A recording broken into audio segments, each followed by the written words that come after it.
la complejidad de la coyuntura ecuatoriana y el contexto complejo global dan para decir muchas cosas. Yo voy a ser un poco más concreto. Quizá la deformación profesional que tengo como constitucionalista me haga hacerlo. Entonces quiero plantear como tres ejes de reflexión, empezando porque creo que hay que repensar la idea de qué es la consulta popular. ¿Qué es la consulta popular? Otra cosa es cómo se ha usado, pero ¿qué es la consulta popular?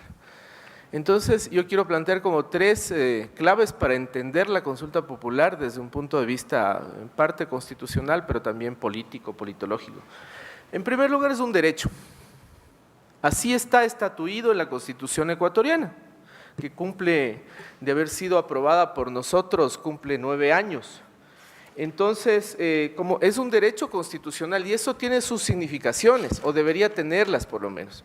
Es decir, como derecho constitucional, por ejemplo, debería poderse, ¿no?, ser revisado por una Corte Constitucional, ser susceptible de control constitucional, ser desarrollado adecuadamente. En algún rato que yo me he interesado en estos temas, escribimos un libro con Albert Noguera, que es un profesor de la Universidad de Valencia, y vimos que todo lo que acabo de decir no se cumple, por lo menos no se cumple en un nivel adecuado, es decir, no está bien desarrollado, se promueve más bien una aplicación de arriba hacia abajo, que de abajo hacia arriba. Ustedes verán que no ha habido, y también tenemos el caso de Yasunidos, el abortado caso de Yasunidos. No ha habido una posibilidad de organizar una consulta popular, ni siquiera a nivel local, desde abajo para arriba. Dudamos, pongámoslo en ese lenguaje, de una posibilidad de una justiciabilidad del derecho como derecho. Es decir, ¿a dónde vamos a ir? ¿A la Corte Constitucional? Probablemente, bueno, obtengamos alguna respuesta. ¿Al Tribunal Contencioso Electoral? ¿Al CNE? ¿A dónde vamos? Ahí hay un montón de cosas que habría que seguir investigando, ¿no? Me refiero a la investigación académica. Entonces, bueno, es un derecho, por lo tanto es un enunciado de la más alta importancia en la Constitución, está protegido de la manera mayor posible, y pese a todo tenemos estas contingencias, ¿no? Pero después voy a volver a qué implicaciones tiene en esta coyuntura que sea un derecho. En segundo lugar, es un mecanismo de democracia directa, es decir, desde un punto de vista técnico de la ciencia política, es lo que así se llama, ¿no es cierto, Franklin, que conoce mucho de eso, un mecanismo de democracia directa, y eso plantea otro debate. Y en tercer lugar, yo diría que es un mecanismo de reforma política, la consulta popular, o sea, atendiendo al fin que posiblemente podríamos descifrar que se busca, por lo menos de parte de quien lo va a plantear, el Ejecutivo, el presidente Lenín Moreno. Entonces es un mecanismo de reforma política. Entonces, ahora sí, primero, como derecho, ¿qué consecuencias tiene? Como derecho tiene, ¿qué discusiones nos trae? Primero decía que es un enunciado de la mayor importancia constitucional. Entonces eso tendría la consecuencia de que sea considerado muy altamente como tal, por lo tanto haya hasta mecanismos de justiciabilidad. Hay un tema que es importante, como derecho, una cosa que se ha enunciado mucho, un argumento que va circulando, es de que, bueno, si bien si es un derecho, no podría, por ejemplo, ser usado para hablar de recortar otros derechos, o sea, lo que se llama como la no regresividad. No podría ser usado, no es un argumento mío, lo estoy poniendo en forma de provocación, no podría ser usado para que se recorten otros derechos, por ejemplo, derechos electorales de determinados sujetos, hablando de la famosa reelección. No podría haber sido sujeto él mismo la consulta de regresividad, lo cual sí pasó, y yo fui una de las voces que criticó eso, en el proceso de enmiendas del 2015, donde fue eliminada esa frase por cualquier asunto, que si bien después el mismo artículo lo contextualizaba, pero de todos modos el enunciado por cualquier asunto traía otras consecuencias que de pronto eran interesantes para un proyecto democrático. Bueno, entonces nos lleva, yo creo que como derecho es importante tomarlo en cuenta de esta manera, pero nos lleva al tema que ya he anunciado. El tema fundamental de este proceso va a ser la pregunta muy probable de la reelección o no. De quizá, depende cómo se pregunte, pero quizá decir se deja sin efecto la enmienda constitucional, O se dice, quizá un mecanismo mixto, se reforma y se dice, se permite la reelección pasando un periodo. O se dice, se permite la reelección por un periodo consecutivo y luego deberá pasar un periodo. Es decir, hay varias formas y ahí hay dos líneas discursivas que hemos visto que se han presentado de parte de algunos actores, porque hay un montón de actores más. El presidente de la República parecería que está pronunciándose a favor de quitar la reelección. Parecería que esa es la intención. Por algo parecería que lo pondrá, ¿no es cierto?, en las preguntas que queden finalmente de las 400 propuestas que me parece que se han planteado. De otro lado, la Asamblea Nacional ha presentado unas preguntas y ninguna habla de este tema. Por lo tanto, parecería que el registro discursivo de ese otro sector del bloque que está gobernando no está interesado en ese tema. Entonces, ahí hay un punto de tensión que me parece bien interesante el ir descifrando, ¿no? Porque en realidad las otras preguntas vistas desde un punto de vista de la reforma política o de el cómo ciertos actores ven la reforma política, son temas colaterales, que son importantísimos si uno los ve desde un punto de vista de ampliar la democracia, realmente, de la base democrática y cosas de estas. Pero si los ve desde un punto de vista de pragmatismo político, sea para sobrevivir, para forzar a otro actor para que pacte en esta aparente contienda entre Rafael Correa y Lenín Moreno, entonces yo con esto lo bloqueo y forzo quizá a que pacte o hago que parte de la gente que lo apoya migre hacia mí, porque yo necesito un espacio político, digamos, con el que actuar, necesito una base política que no tengo en este momento. Entonces puede que sea en esa lógica pragmática, la pregunta que cabe es esta de la reelección. En una lógica, ya digo, de un idealismo democrático, de una aspiración democrática, de un aspiracionismo democrático, lo que cabría es pensar cómo profundizamos la democracia participativa. Y así es como se entiende también la consulta, si es que se habla de consulta como mecanismo de democracia directa. Por cierto que hablar de consulta como derecho, mecanismo de democracia directa y mecanismo de reforma política en realidad son tres cosas que convergen, o sea que se relacionan, tienen una íntima relación, no están separadas. Entonces digo, hablar como la consulta como mecanismo de democracia directa tiene que ir a la ampliación de la participación, ¿no?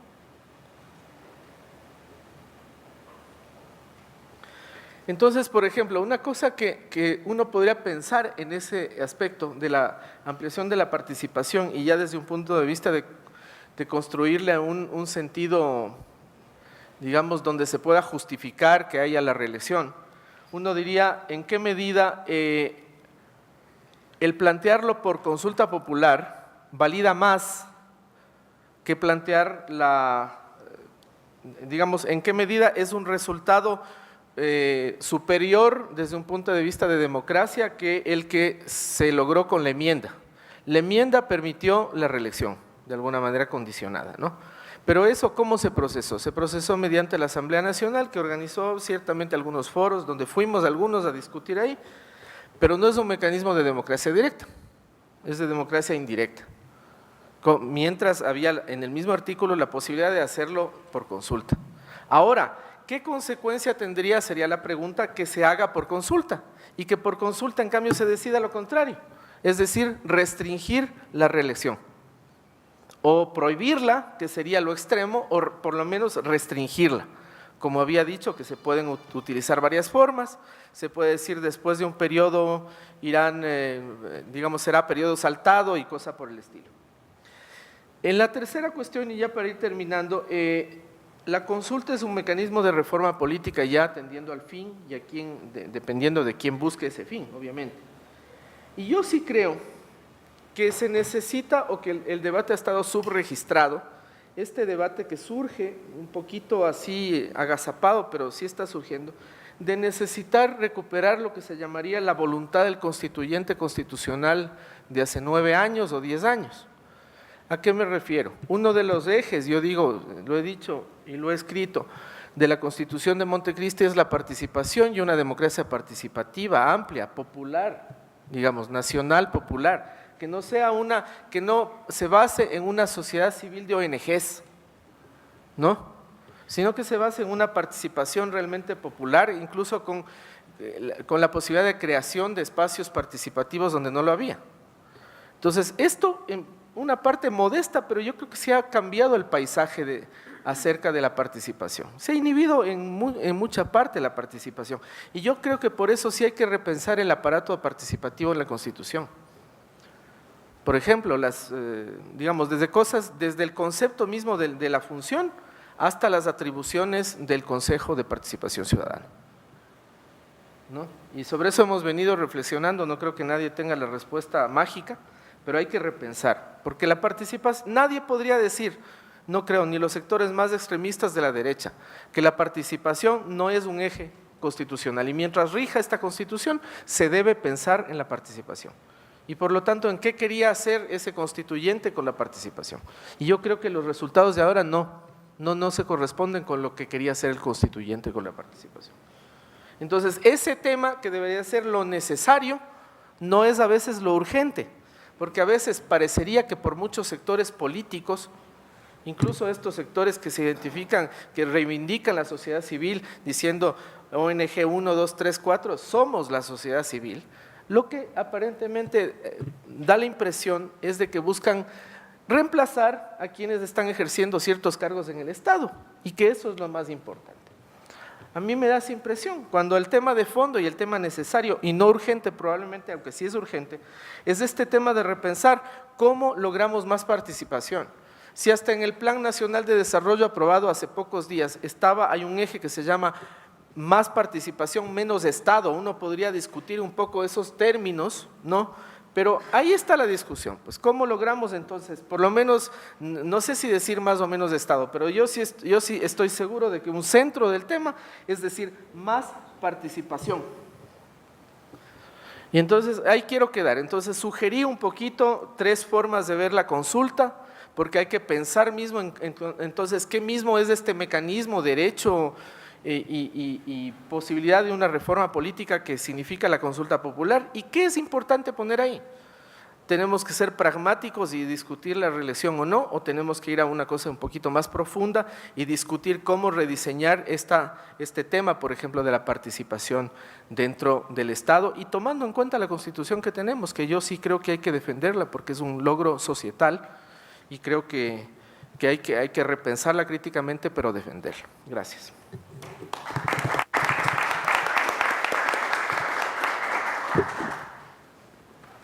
Gracias, Marco. A continuación, Silvia Vega.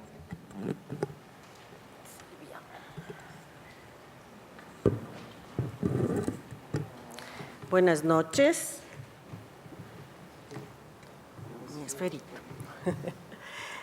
Muchas gracias por la invitación a los colegas de Flaxo, especialmente a Franklin. Pues yo quiero hacer un contrapeso a lo que ha planteado Marco, exponiendo mis ideas en 3 puntos principales. Un primero es una visión de relativización de la consulta popular, de su alcance, de su sentido, de las expectativas que podemos tener respecto a las consultas populares en general. En ese contexto de relativización, un segundo punto que quiero tratar es qué podemos esperar de esta consulta en particular planteada por el presidente Moreno. Y un tercer punto, si me da el tiempo, analizar algunas de las preguntas reiterativas que distintos sectores organizados, que son los que se han expresado a través de estas más de 450 propuestas, han planteado. La visión de relativización, ya lo ha dicho Marco, se puede ver la consulta como derecho, ejercicio de la democracia directa o un instrumento de reforma política. Esas son palabras mayores. O sea, qué importante es la consulta popular si es estas 3 cosas.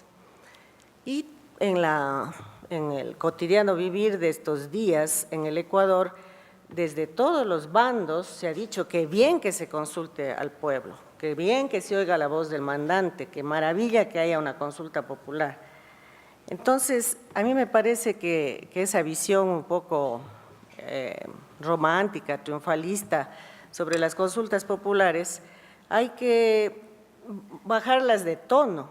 O sea, mi visión de relativización va en el sentido de que lo importante es quién hace las preguntas y qué nos preguntan. Entonces, yo sospecho siempre cuando nos hacen las preguntas desde el poder, y son generalmente los gobiernos los que nos hacen las consultas populares. Por ejemplo, la del 2011.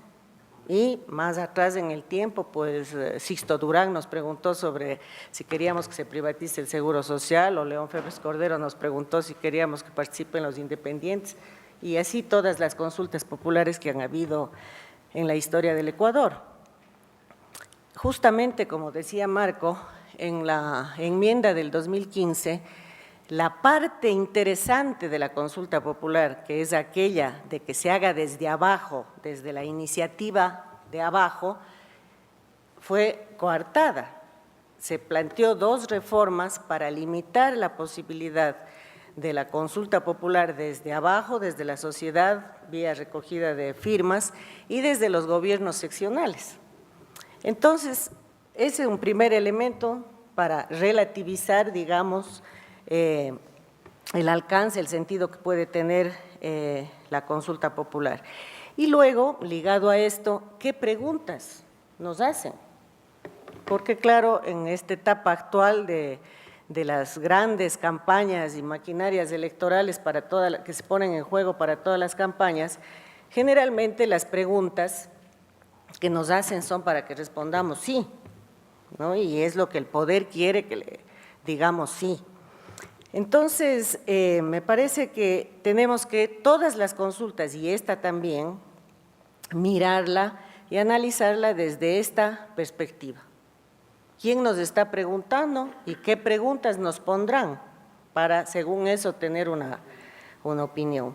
Pero hay además otro aspecto que me parece a mí políticamente interesante de tomar en cuenta para relativizar el sentido de una consulta popular, que es en qué contexto, en qué coyuntura, con qué correlación de fuerzas se plantea una consulta popular. ¿De qué manera? Porque eso expresa, digamos, la posibilidad de que los resultados puedan, digamos, ser distintos desde la perspectiva de una mayor democratización, de una mayor efectiva participación del mandante, etcétera. Recordemos estas 2 consultas a las que hacía referencia de los años 80 y 90, fueron planteadas, no sé con qué consejeros políticos de Febres Cordero y de Sixto Durán, que seguramente no tenían toda la expertise de comunicación política que tienen ahora los gobiernos para medir el estado de ánimo de la gente, y claro, le salió el tiro por la culata porque respondimos que no. Y entonces esas 2 consultas populares, no por lo que nos preguntaban, que era lo que los gobiernos querían que contestemos sí, sino por la correlación de fuerzas y el tipo de movilización social que se gestó, tuvieron un resultado adverso al poder y en este sentido más democratizador, ¿no? No se privatizó el Seguro Social y no se dio paso ni se legitimó al gobierno de Febres Cordero con esto de la participación de los independientes. Entonces, creo que esos 2 elementos son importantes para definir qué decimos y cómo nos posicionamos frente a la consulta popular. Entonces, mi segundo punto es, en este contexto de relativización, ¿qué se puede esperar de la consulta planteada por el presidente Moreno? Nos está preguntando él desde el gobierno, que es este momento el poder, aunque todos sabemos que es un poder débil, como decíamos y como decían los colegas en el panel anterior. Y depende qué preguntas nos proponga. Él ya ayer, que le entregaban las 450 preguntas, ya esbozó lo que quería preguntar, de manera que la gente haya presentado 450 preguntas no es porque las va a sistematizar y realmente recoger esas 450 preguntas. Creo que esas 450 preguntas quedan ahí como una materia prima, un insumo para un buen estudio politológico y sociológico de qué está pensando y qué está planteando la gente organizada como prioridades en este país, este momento. Pero eso no va a estar en la consulta. El presidente ya tiene en su cabeza lo que quiere preguntar. Le dará ciertas formas, ciertos ajustes de acuerdo a, digamos, la conveniencia política, pero más o menos las preguntas parecen ir por donde ya nos ha dicho el presidente. Dicho sea de paso, ese dato que dabas tú, Valeria, de haber aceptado la propuesta del impuesto, hasta el noticiero del mediodía no vi en ningún lado que se haya dicho eso. Empezó a salir. Ayer a las 11 de la noche salió. Yo no he visto eso en ningún lado, pero bueno. Veamos si lo borran. Entonces, ¿cómo entender o cómo analizar esta propuesta de Moreno desde esta perspectiva de la relativización? Veamos el otro punto que yo planteaba, la correlación de fuerzas, la coyuntura. Ocurre algo inesperado para muchos, que es el que ha surgido esta reflexividad interna dentro del grupo de Alianza País que ganó las elecciones, de un sector importante comandado por el presidente Moreno sobre ciertos vicios, excesos, desvíos del proyecto inicial.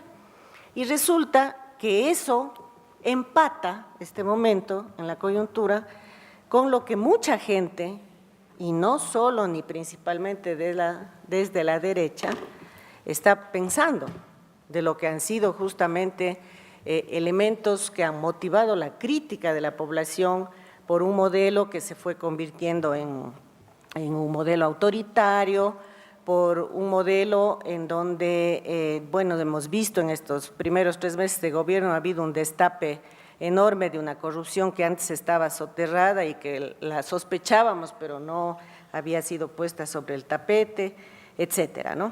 Entonces, yo creo que este empate que ocurre este momento inesperadamente entre esta visión de un grupo de Alianza País, un grupo que creo que va siendo cada vez mayoritario, o sea, se va volviendo mayoritario en muchos sentidos por acomodo, creo yo, pero en otros sentidos puede ser porque también esas voces estuvieron represadas dentro de Alianza País, pueden este rato canalizarse y empatar con una voz de la población, de ese 80% de la población o 70% que está diciendo sí, apoyamos la consulta. Y eso es lo interesante de esta consulta, y eso es lo interesante en el sentido de pensarle como una consulta que puede abrir un espacio de una cierta democratización que estaba siendo sumamente limitada en una sociedad que venía sintiéndose medio ahogada, sin poder expresarse. Aunque pareciera ser, porque los politólogos dicen eso también, las consultas populares se hacen cuando hay una conflictividad del sistema, cuando algo no funciona y se necesita desbloquear, para eso se hacen las consultas. Entonces, es efectivamente para eso que se está yendo a hacer esta consulta, es obvio. O sea, el presidente Moreno necesita desbloquear la propia oposición de su partido, legitimarse y encontrar un mínimo de gobernabilidad. Esa es la razón política por la que él está presentando, creo yo, a consideración la consulta popular. Entonces, esa es la función política, ese es el efecto político que va a tener esta consulta. En el corto, en el mediano, no sabemos, depende el tipo de preguntas que se hagan, pero es para eso. Entonces yo digo, los ciudadanos estamos de acuerdo con desbloquear, legitimar, darle gobernabilidad a este gobierno, deberíamos estar porque es el gobierno que ganó en las elecciones. Pero yo digo, ¿para qué? Coincido con los colegas que mencionaban, Moreno es una incógnita. O no olvidemos que junto con esta consulta acaba de entregarse las 130 propuestas de la otra consulta, la del Consejo Consultivo Productivo y Tributario. ¿Qué saldrá de allí? Nadie sabe. Entonces, sí, le vamos a dar el voto a favor, pero no sabemos para qué. Yo diría, mi percepción es que también por el gabinete, el Hernán creo que decía, es un gabinete con mucha cabeza el que ha puesto el presidente. Y cierto, uno ve un gabinete variopinto, a gente bastante identificada con la izquierda y a gente bastante ligada a los grupos de poder, a los grupos empresariales. Entonces, frente a eso, ¿uno qué podría pensar? Va a haber una continuidad del modelo en términos, digamos, económicos. Coincido con Edison que aquí no hay ningún postcapitalismo, que no hay ninguna transformación del modelo capitalista, que los grupos de poder han acumulado mucho más que antes, incluso los banqueros corruptos que tanto fueron denigrados por el presidente. El propio presidente Correa lo reconocía así en el año 2012, ¿no? Entonces, en ese momento, Correa venía a suplir una necesidad de un Estado y una sociedad que estaba absolutamente colapsada por la inestabilidad política, etcétera. Su estilo de gobierno, lo que él creó, que fue una cierta distancia, muchos dicen, ¿no es cierto?, un cierto gobierno bonapartista, fue útil para el desarrollo del capitalismo en una buena cauce, además aprovechando los enormes e ingentes recursos que hubo en la década pasada. Eso ya pasó, ya está consolidado. Entonces ahora, como la sociedad ya estaba fuertemente polarizada, entonces es necesario un conciliador, un dialogador, una persona que siente a todos en la mesa para que el modelo siga. Entonces es probable que eso esté pasando y que eso esté detrás. Ya tengo 0 minutos, entonces el otro punto que era el análisis de las preguntas ya quedó sin analizar. Muchas gracias. Gracias, Silvia. Franklin, por favor.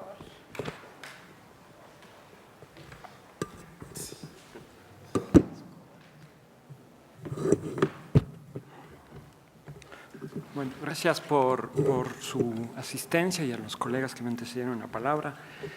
También voy a situar en el centro el análisis de la cuestión de la consulta popular, pero creo que para hacerlo y entender los posibles sentidos que pueda tener esta consulta es necesario situar rápidamente 2 o 3 puntos de análisis político que permitan entender mejor las posibles derivas de la consulta. La primera cuestión es clave señalar de partida que la cuestión de la descorreización estuvo largamente situada desde la campaña electoral. Lenín Moreno situó las cuerdas de algunas transformaciones sustantivas que él pretendía encaminar una vez en el poder, aun si no lo hizo con todo el énfasis con el que ahora le escuchamos hablar. Esa descorreización, sin embargo, podía ser interpretada, y me parece que desde diversos sectores así lo ha sido, como algún tipo de articulación entre cambio y continuidad, ¿no? La agenda de Moreno, en ese sentido, tomaba distancia de la articulación más anticorreísta que representó la candidatura de Guillermo Lasso, pero también las diversas otras candidaturas que no pasaron a la segunda vuelta, que apostaban a una clara reforma radical, a un cambio radical sin ninguna continuidad de ningún tipo con respecto a la revolución ciudadana.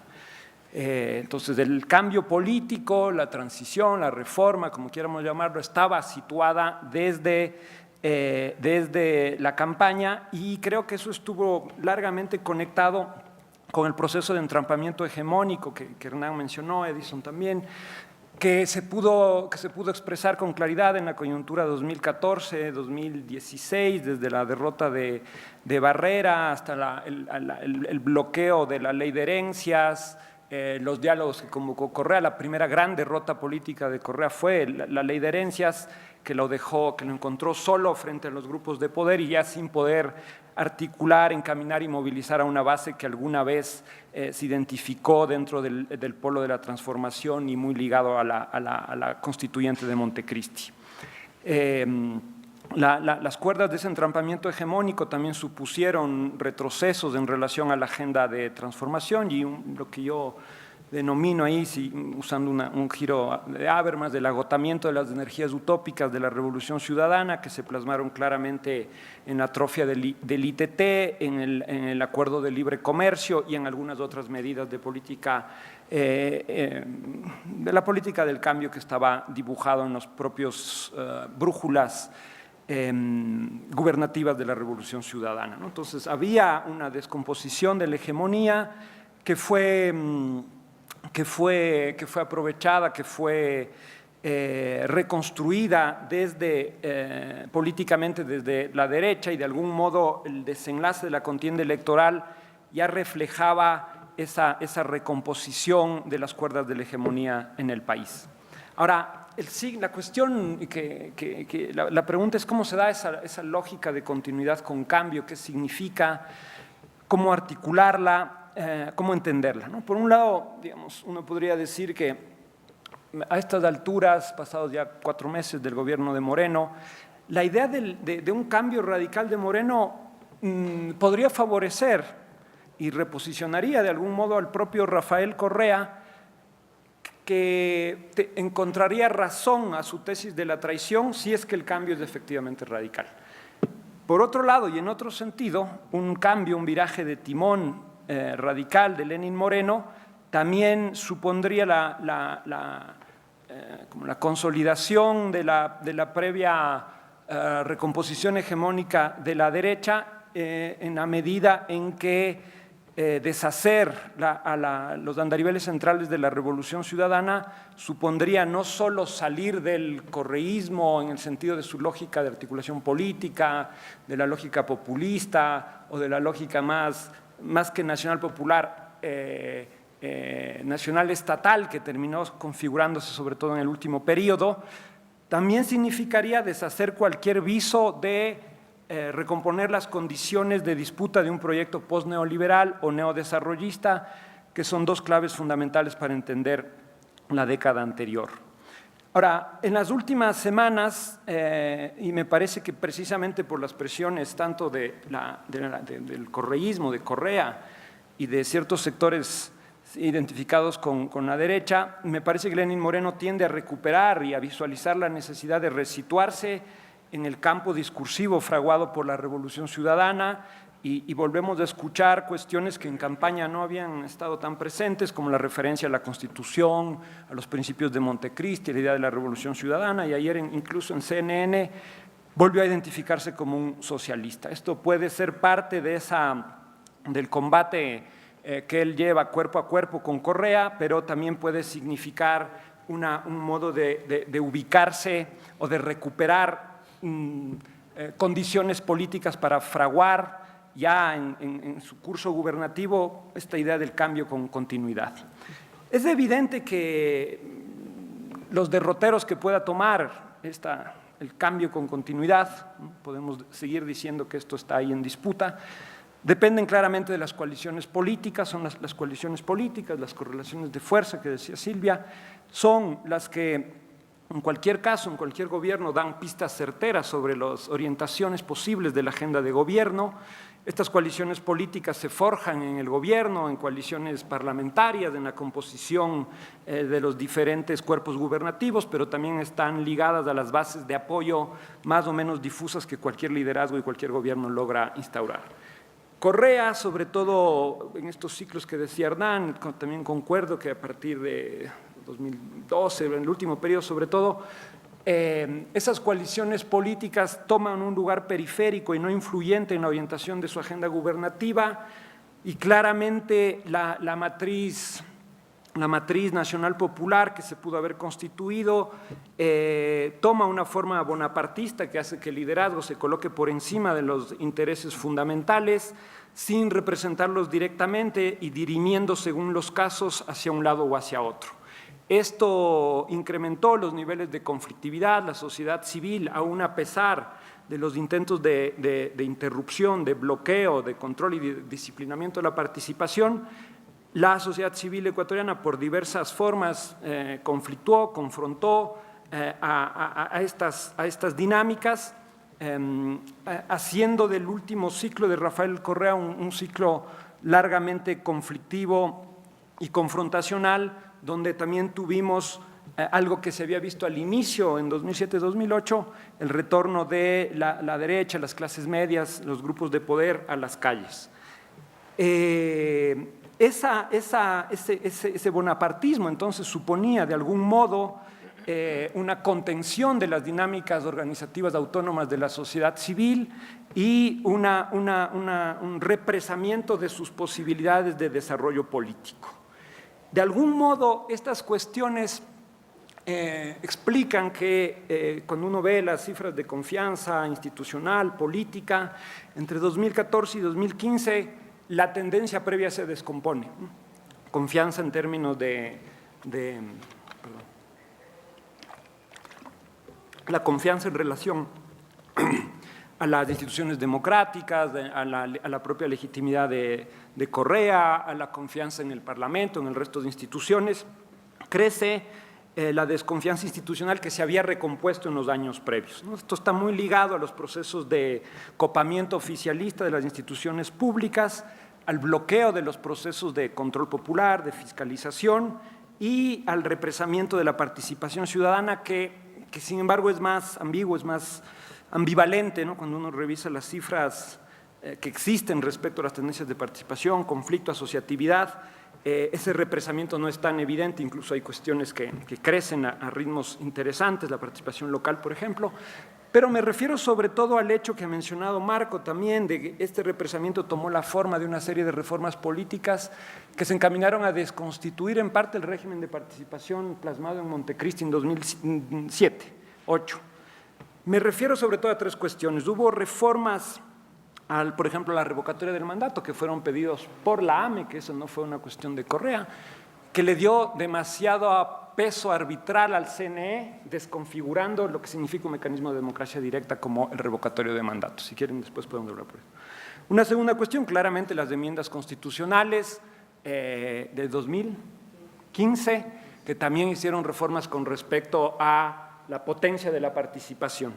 Y más allá de estas reformas, también intentos de bloqueo de los procesos de consulta popular, como el caso de Yasuní.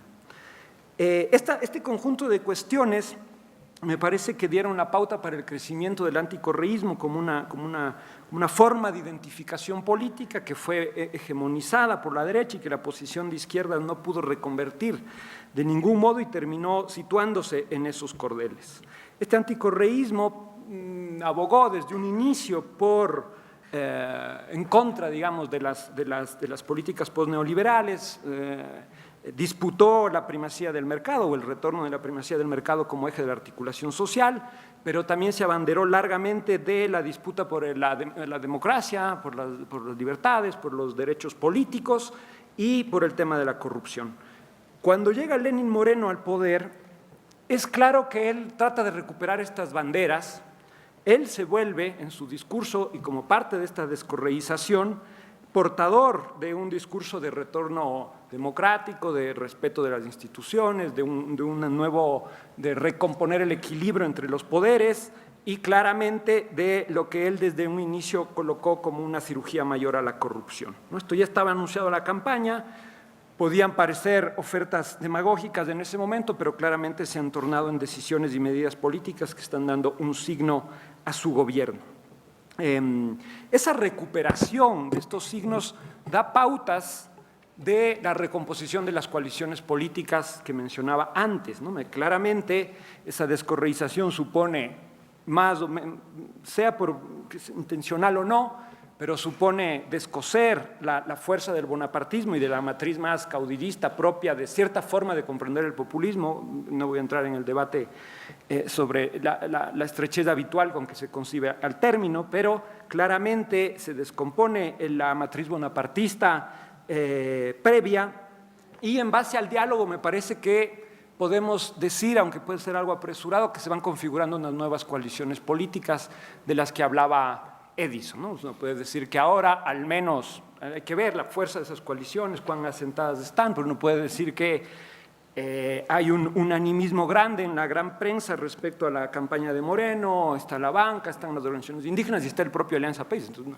una coalición enorme que tiene que ver con una constelación de poder enorme, rápidamente reconstituida, que me parece, aquí conviene hacer un punto aquí, que me parece que es efecto del hecho de que el propio Lenín Moreno no partió tan débil como en general se quiere decir que partió.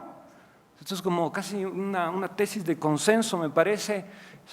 Alianza País volvió a ganar su elección. Cuando uno ve las cifras de consolidación partidaria, de nacionalización de la representación política entre 2013 y 2017, Alianza País se mantiene o crece, es la fuerza mayoritaria. Vamos, esa base de soporte existía, y la tesis que un poco me parece que quieren pasar ciertos sectores es la de un gobierno que entró débil, deslegitimado. Ciertamente la urgencia de recomponer la legitimidad de Alianza País era fundamental, pero las bases y los soportes de su poder no estaban descompuestos, como se ha dicho, y eso también explica la celeridad y la velocidad con que estas coaliciones toman forma, y con una específica apoyo, al menos lo que reflejan en las encuestas. Dicho esto, en el marco de esa recomposición de las coaliciones, de la descorreización, sobre todo diría yo en relación al desmontaje de la matriz populista, de la fuerza del superliderazgo de Correa, y de la lucha contra la corrupción en altos entornos muy cercanos al presidente, al vicepresidente.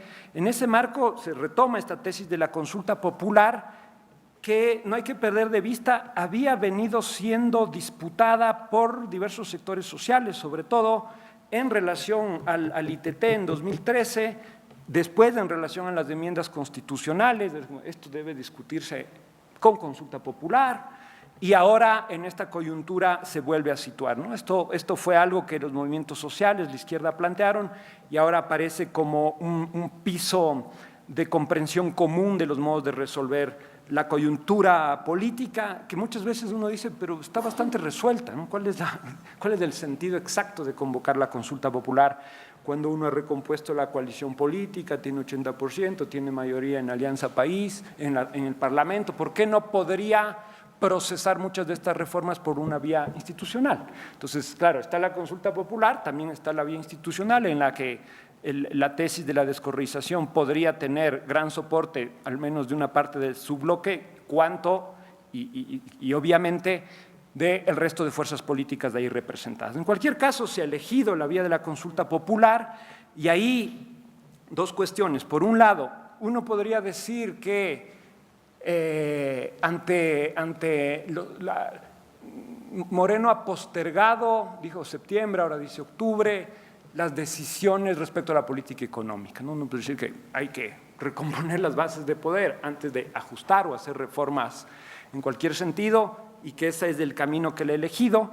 Si es que eso es así, lo que estaría en juego en lo fundamental es sostener la coalición política ya existente, con lo cual podríamos asistir a un escenario de descorreización sin reforma política, es decir, una consulta popular más como hiperinflada en sus efectos simbólicos de golpear a Correa, pero que no darían las pautas claras de hacia dónde quiere conducir Moreno la recomposición del juego institucional y la orientación histórica del conjunto de las relaciones sociales. Entonces hay una posibilidad de que, si la prioridad es sostener esa coalición política, la consulta opere descorreizando, pero sin reforma política. La otra opción es que efectivamente la consulta popular sea una ocasión para, a lo que mencionaba Valeria, dar señales claras de la recomposición de la capacidad de conducción política general del proceso histórico por parte de Lenín Moreno.